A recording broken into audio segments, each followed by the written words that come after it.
เราดังนั้นแก่ผลเกียรติตอนนี้มวยหองคู่เอกนักมวยพร้อมที่จะขึ้นถึงเวทีกันแล้วขอเสียงตัวดังให้กับนักมวยในมุมสีแดงส่วนซ่าสุดโต่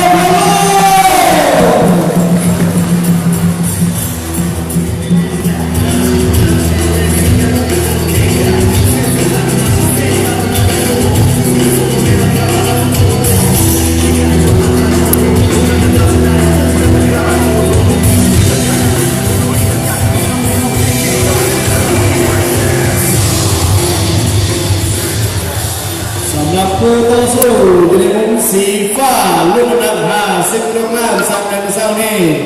ขอเสียงตบมือให้กับซูซ่าตลาดห้วยหอ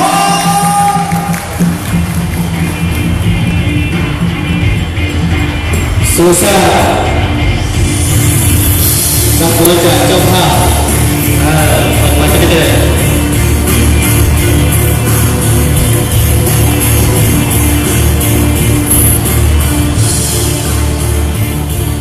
ขอบใจเครื่องดื่มบากัสแจกฟรีในพันดื่มบากัสแซ่บกว่าทุกจอยแซ่บเนาะมีวิตามินหลายชนิดเป็นเครื่องดื่มบำรุงร่างกายเครื่องดื่มบำรุงร่างกายมีส่งจากเกาหลีไหม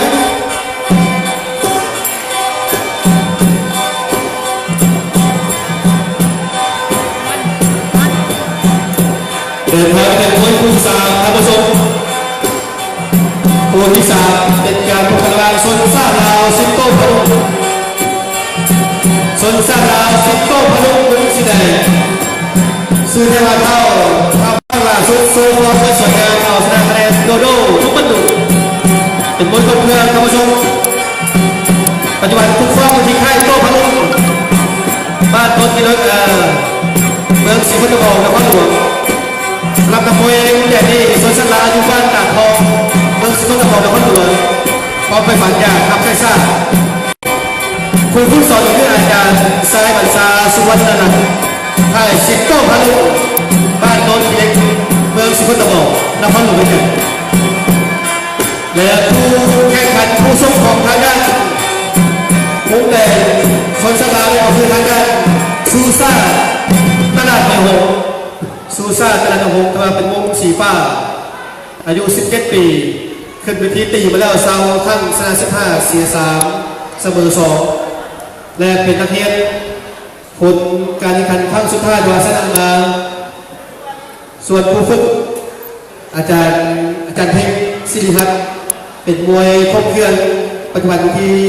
บ้านโคกสะอาดเมืองสันทนีนครหลวงนี่เป็นประวัติสั้นๆของนักมวยทั้ง2 คนสำหรับกรรมการตัดสินทั้งเวทีได้แก่อาจารย์ผู้คงคำสะท้อนกรรมการตัดสินทั้งเวทีโยมในเรื่องของผู้สัตว์มุมแดงก็คือซนซ่าลาวสิงโตพลุมุมสีฟ้าซูซ่าตลาดมหงซนซ่าลาวกับซูซ่าไปแกสดาไปในการทักมวยการเพื่อสนามการแรกให้ผ่านในทีมวยสนามกีฬาพลตราดหงพอดีไปแกสดาไประหว่างซนซ่าลาวกับซูซ่าเป็นมวยพกเลย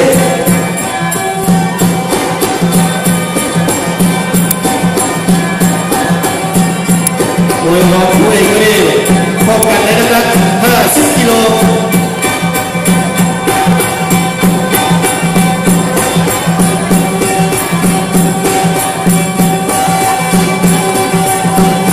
ลงไปลงต่อมาสีฟ้าพยายามสวนขึ้นสวนเทียบเทียบจังหวะนี้อุ้ยเอาเสียบเข้าไปซูซ่าตลาดมหงสีฟ้าส่วนมาซูซ่าเอาสีแดง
จบ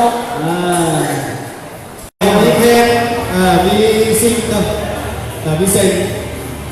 ทีมงานดนตรีเพิ่งมาดูมาจากบ้านโน้ยแสงจันทร์ดีกว่าเจอรี่บ้านโน้ยแสงจันทร์โอ้ทางไปอย่างเงี้ยด้วยมันเสียงทักไปกันทักอะไรตู้บอกแค่อยู่ประมาณ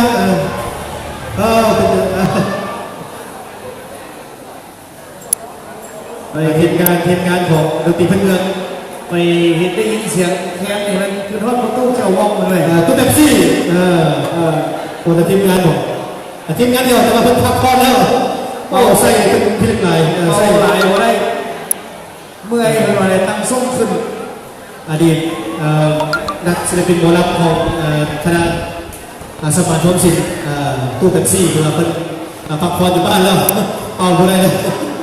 เอาตั้งแต่น้อยจนเข้าอยู่ใช้งานด้วยแต่ที่ว่าไม่เป็นอะไรเข้าแล้วก็ซะได้เอาลงมวยกันต่อพี่น้องมวยคู่ที่3ยกที่2จะเริ่มต้นขึ้นสำหรับการประมูลเครื่องกีฬามวยของพวกเขาตัวยังสืบต่อประมูลอยู่เลยนะเครื่องกีฬาเป็นรวมมวยของส่งแข่งขันของนักมวยหนักนะพวกเขาจะทำการประมูลอยู่แสงไซสอทับสิงห์ว่าแสงไซยกไปยกที่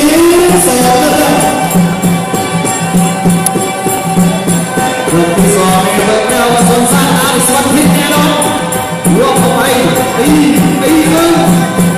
เข้าหัวสนสารเอาตาหาสังเกตอาการแล้วไม่ให้เหตุการณ์แดงมาสนสารเอาตั้ง2รอบสู่สร้างอะไรหงเจ้าภาพถึงส่งเป็นคนมาต้องส่งกับทีมแตะหัว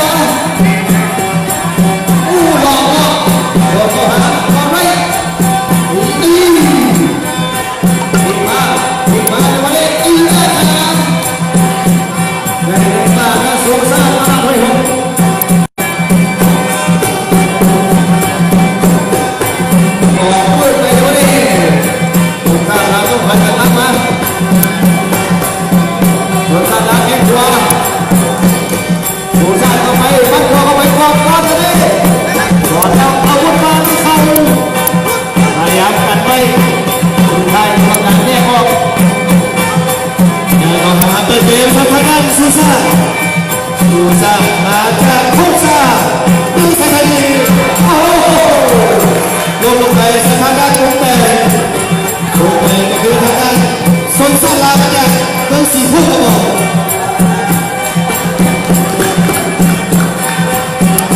ด้านซ้ายกับซ้ายสุดานีติ๊กขอบสนามมันซ้ายจะขอบสนามเชิงเขาไม่ดีส่วนทางการทีมงานของทางด้านซิกแซกทีทางนี้นะบอยซิกแซกทีดูทางนี้แล้วลงเล่นนะบอย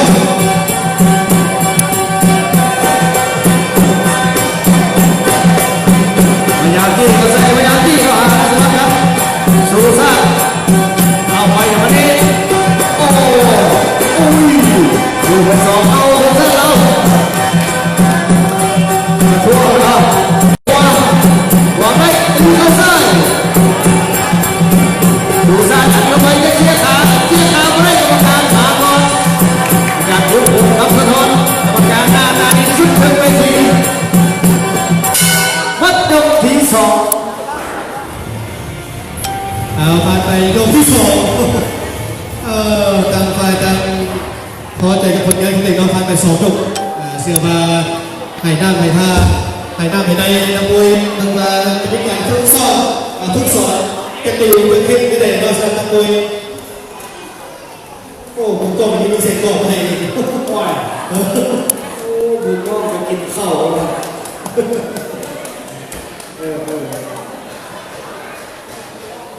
ผ่านไป2ยกมวยคู่3ลงเล็กนักมวยดังของค่ายซิดกันเพลงมาให้หน้าทุกสอนฐานลงเล็กซิดกันเพลงแล้วมีการอัดเทรนเนอร์ฝีมือดีจากค่ายซิดกันเพลงส่วนทางด้านค่ายซิโก้พลุนี คุณอาค่ายมาเองเลยเนาะอาจารย์ทรายบันซาส่วนนะครับมาให้เองเลยมาให้งานโดยตรงเลย โอ้ยเป็นสิงเปรี้ยวอยู่ไหมหรือว่ายังไปยังมาเนี่ย สิงเกิลเป็นผู้เป็นคณะผู้สอบการแข่งขันผู้ประสานงานเป็นเจ้าหน้าที่สนาม ไอ้ตัวนี้ตำแหน่งก็ สิงเปียวแต่ก่อนนี้เคยอยู่ค่ายแล้วต้องดู ไม่ยัดไม่เจอแต่จะเป็นสิงเปรี้ยวเลยนะ แต่เจอกับวงเลย ไม่ใช่เป็นอะไรวะ เจอกันพอได้อาจารย์กระดูกซิปเจอกันพอได้สิงเปียวกับวงเลย โอ้ยยัดดึงมัดสักกันยุบไปยัดเลยเอาละยกที่3จะเริ่มต้นมา อาจารย์เราพักทำมาเสร็จแล้วมาเยอะอาจารย์เราพักทำมาเสร็จแล้ว ไปหาลิโอเอาละยกที่3นะวันนี้โอ้โหไปหน่อยนะซูซ่าทำไมบอกไปก่อนซูซ่าเอาโยกช่วยกันโยกไปทุกครั้งซูซ่าเชี่ยวอันเป็น อาวุธต้องจ่าแจ้ ต่อไปดันเข้าไปดูว่าตีเข้าหัวซูซ่าเจ้าภาพตีแล้วไปขายเครื่องต่อหัวซูซ่าตลาดเลยหก เป็นมาให้เจ้าของบ้านให้ทำการยกมือขึ้นฟ้าสินะวันไหนก็เสียใจท่านผู้ชมกับฟ้าแต่เสียฟ้าเสียสบาย ถ้าหากว่าพักกรรมการเสียกรรมการก็ได้เด้อ อาจารย์ผู้ปกครองสะทอนให้ทำทันที โยกเข้าไปดันเข้าไปพอหน้าบ้านตัวเองที่ได้เลยมาดิจัดโต๊ะขับแขกได้เลยได้สองรอบกรรมการดึงวัดการเวทีดูซาสามกว่าแล้วโอ้โห นะครับยังไม่ได้ยินใครนะครับ ยังบอลลุดยังของแท้ถ้าพี่เป็นของแท้มาให้ สุดท้ายได้เอาพาไหมก็ทีขวาตัวเดินตัดได้บอลสุดท้ายได้มาสุดท้ายขึ้นไป เอาละที่เราไปเลยซูซ่าโอ้ยซูซ่าแกเข้าหัวเข้าไปหุ้ยดอกที่2ซูซ่าตาวันเลยดอกนี้เป็นไฟหักกันเดียวบอลเข้ามาดีอยู่ห้ากลับมาได้ต้องการสังเกตก่อน สมศักดิ์เลยตั้งแต่สุดท้ายจะประมาณสุดท้ายเปิดเกมโอ้ยลงอาเทขวาเดินทิ้งมาอย่างมาสุดท้ายเราสุดท้ายที่เข้ามาวันนี้ยังไม่ได้พูดกันเลยนะอย่างของสุดท้ายเลยวันในไม่เวลาเดียวกับสุดท้ายเลยวันนี้ต้องออกไปแล้วออกไปไว้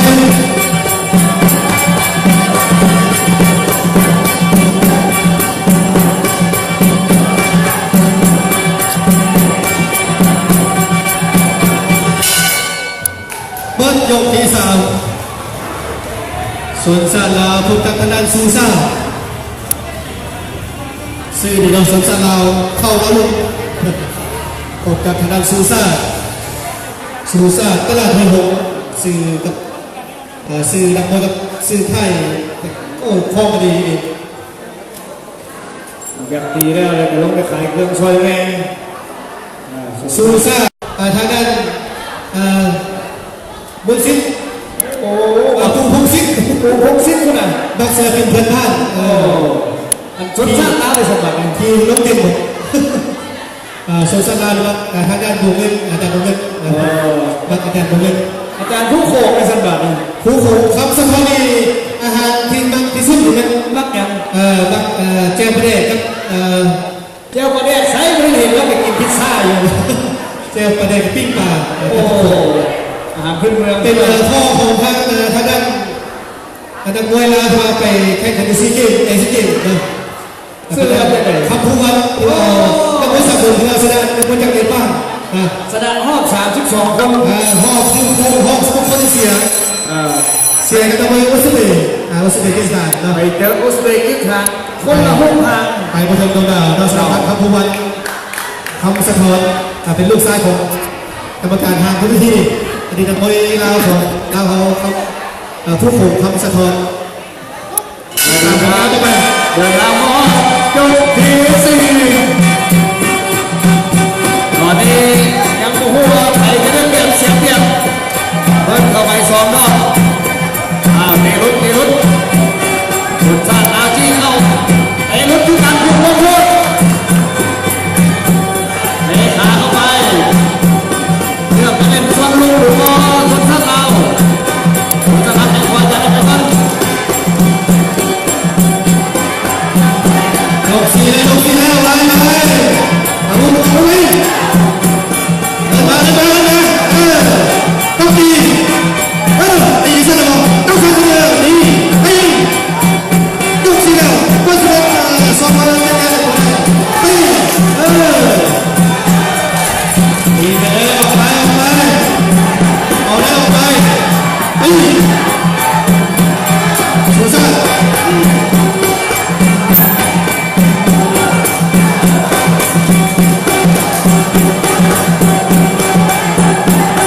ยกที่สี่แล้วโอ้ยสงสารเราสงสารอะไรสงสารดีสงสารตัวเธอสงสารดีสงสารเรา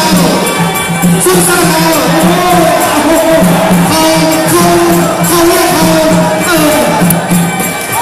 เบิกแล้วการโยกนี้เอาเรื่องคนชักเอาเข้าไปวัดไส้ตามเข้าหน้าสุสานอะไรสุสานกันไปคนชักเอาเข้าไปวัดโคเข้าหน้าหัวไปเอาหาบอยังโตมาติดสุสานเอาก่อนสุสานที่เข้าหัวไปเลย ฝ่ายตั้งตีมันต้องจังสี่มันต้องจังสี่ถึงวันนี้ต้องตีมีก็บอกกรรมการบอกให้ตีต้องตีทุกคนให้ตีและเขาส่งขาเขามันเล่นใช้เขาใช่ไหมแกเปิดบอกแกบอกว่าให้ทำผู้ชมยกสี่โอ้เขาเวลาแทงเราดีสู้ซาลาวสู้ซาดีตีทางฝ่ายการตีทางฝ่ายการอาวุธยกที่สี่โอ้ยคู่ที่สามคนแดงคนแดงตีสู้ซาลาวตีโอ้โหเสียง หัวโคนี่จะพิจารณาจะทราบปานใดยอมแรงยกมือรับยกที่สี่ไปเอาไม่เปิดก่อนมาแล้วตีได้บอลตีหน้าเบิดยกที่สี่มาพักใครได้ไปทางกันนะแล้วจึงมาว่ากันยกสุดท้ายแขวยางว่าดีนะแขวยางเด้อลากเนี่ยลากเข้าตกขึ้นไปทีเมื่อกี้นี่ส่วนคู่เอกคู่ต่อไปไซมอนลูกบันดุงจะพบกับเพชรอรุณคุณวังหลวง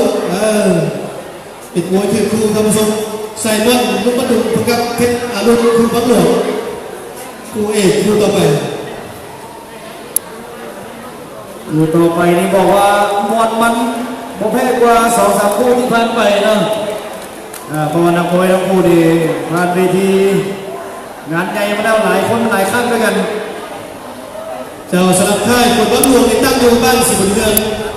โดยทางต้าบริหารงานเป็นผู้จัดการค่ายนางซับคาต้าค่ายคนวัดหลวงค่ายดันบนเดแข่งขันออกทางตรงข้ามพาสต้าของตัววันสองผ่านมาศาสนาลุบันดุศาสนาคนวัดหลวงเอาชนะนักมวยจากประเทศไทยมาสำหรับนักมวยอยู่แคมป์อยู่ค่ายของคนวัดหลวงมีชมกับทางด้านมุมสีแดงก็คือไซมอนลูกบันดุนักมวยจากค่ายลูกบันดุจากเมืองไซเซธานครหลวงโดยอาจารย์แสงจันทร์ลูกบันดุเป็นหัวหน้าคณะ วันนี้ผู้ใดชนะมีรางวัลนะวันนี้ใครชนะมีรางวัล อาจารย์ครับ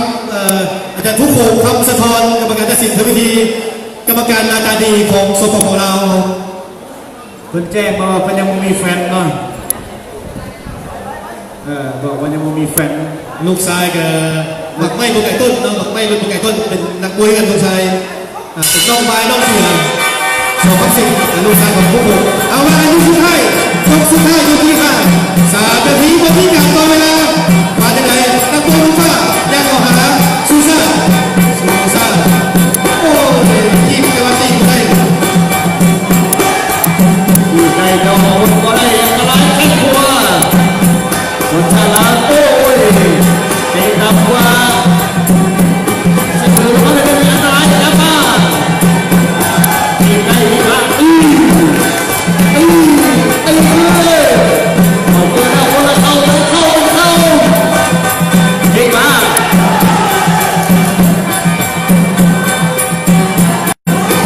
ยกสุดท้ายแล้วยกสุดท้ายสนสันแล้วฮักโอ้ยแรงกว่าสนสันแล้วซูซ่าแรงกว่ามาจากไหนซูซ่าโอ้ยสกัดด้วยแข้งขวาสอกขวาซูซ่าตีเข้าขวาซูซ่าแล้วเข้าขวาซูซ่า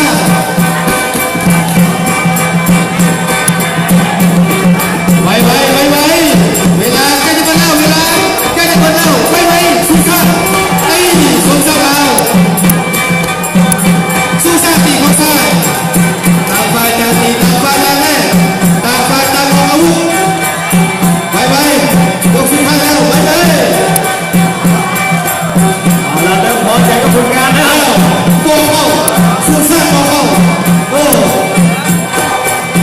ต่อจากนี้ไปจะเป็นล้มสามัคคีพี่น้อง เอาแล้วคนไหนจะคิดขึ้นแต่ทุกคนก็ยกให้คิดไหนทุกคนตีไปยังไงเดี๋ยวจะมาเล่นเลยถ้าตัวสูงต้องตีสูงสักสีถ้าตัวแพงต้องส่งไปสูงสักสีไปตีไปที่เนี่ยตีไปต่างฝ่ายต่างมั่นใจต่างฝ่ายต่างโกเข้าเป็นทางโกสิโอ้ลูกตาโตเด้อจะต้องผมเด้อไปดีไหม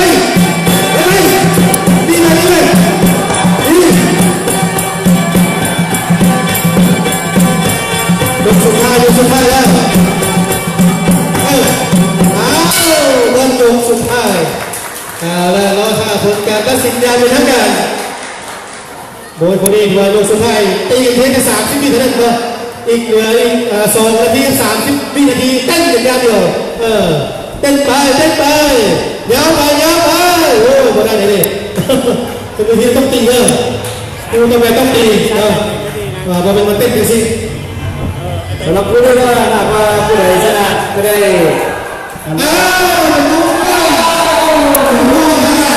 เพื่อนผมเจ้าพอเลยขึ้นมาตัวเองได้ขึ้นมาตัวเองพอใจทำงานเลยนั่นแหละถอยหลังไปสิเอาเลยว่าผู้ที่ไม่ดีก็ว่าจะได้ไปคนละวันไปดีมากไปที่นี่ขึ้นที่เอามาครับจะพูดชนะอยู่นี่แหละว่าถอยหลังเวลาผู้ที่สูสีมีเสียเปรียบ